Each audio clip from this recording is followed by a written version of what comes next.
اعوذ باللہ من الشیطان الرجیم، بسم اللہ الرحمن الرحیم۔ ترکی کے سلطان مراد کی کہانی۔ تمام دیکھنے اور سننے والوں کو ہماری طرف سے السلام علیکم۔ آپ سب ہمیشہ خوش رہیں اور بہت ساری دعائیں ہماری طرف سے آپ کے لیے قبول ہوں۔ ترکی کے خلیفہ سلطان مراد کی عادت تھی کہ وہ بیس بدل کر عوام کی خبرگیری کرتا تھا۔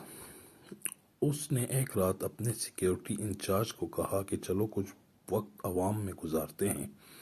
شہر کے ایک کنارے پر پہنچے تو دیکھا ایک آدمی گرا پڑا ہے۔ بادشاہ نے اسے ہلا کر دیکھا تو مردہ انسان تھا۔ لوگ اس کے پاس سے گزر کر جا رہے تھے۔ بادشاہ نے لوگوں کو آواز دی، ادھر آؤ بھائی۔ لوگ جمع ہو گئے اور وہ بادشاہ کو پہچان نہ سکے۔ بادشاہ نے پوچھا کیا بات ہے؟ بادشاہ نے کہا آدمی مرا پڑا ہے، اس کو کسی نے کیوں نہیں دیکھا، کیوں نہیں اٹھایا؟ کون ہے یہ اور اس کے گھر والے کہاں ہیں؟ لوگوں نے کہا یہ بہت برا اور گنہگار انسان ہے۔ تو سلطان مراد نے کہا کیا یہ امت محمدیہ میں سے نہیں ہے؟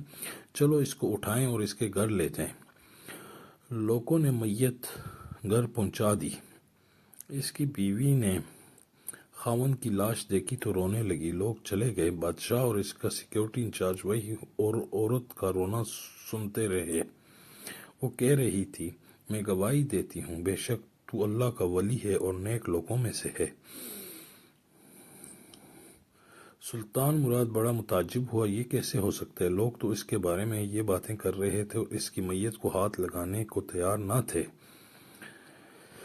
اس کی بیوی نے کہا مجھے بھی لوگوں سے یہی توقع تھی۔ اصل حقیقت یہ ہے کہ میرا خاوند ہر روز شراب خانے جاتا، جتنی ہو سکے شراب خریدتا اور گھر لا کر گڑھے میں بہا دیتا تھا۔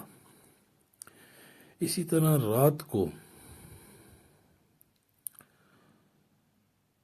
ایک بری عورت کے پاس جاتا اور اس کو ایک رات کی اجرت دے دیتا اور اس کو کہتا کہ اپنا دروازہ بند کر لے، کوئی تیرے پاس نہ آئے۔ گھر آ کر کہتا الحمدللہ آج اس عورت کا اور نوجوان مسلمانوں کے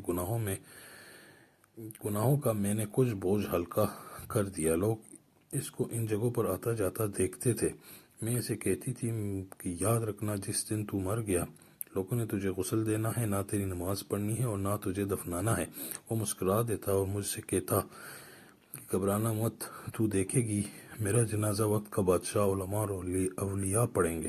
یہ سن کر بادشاہ رو پڑا اور کہنے لگا میں سلطان مراد ہوں، کل ہم اس کو غسل دیں گے اور اس کی نماز جنازہ بھی پڑھائیں گے اور اس کی تدفین بھی ہم کروائیں گے۔ چنانچہ اس کا جنازہ بادشاہ، علماء، اولیاء اور کثیر عوام نے پڑھا۔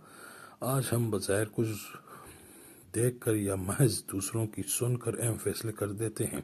اگر ہم دوسرے کے دلوں کی بیت جان جائیں تو ہماری زبانیں گونگی ہو جائیں گی۔ بہت شکریہ آپ کے سننے اور دیکھنے کے لیے۔ اللہ حافظ۔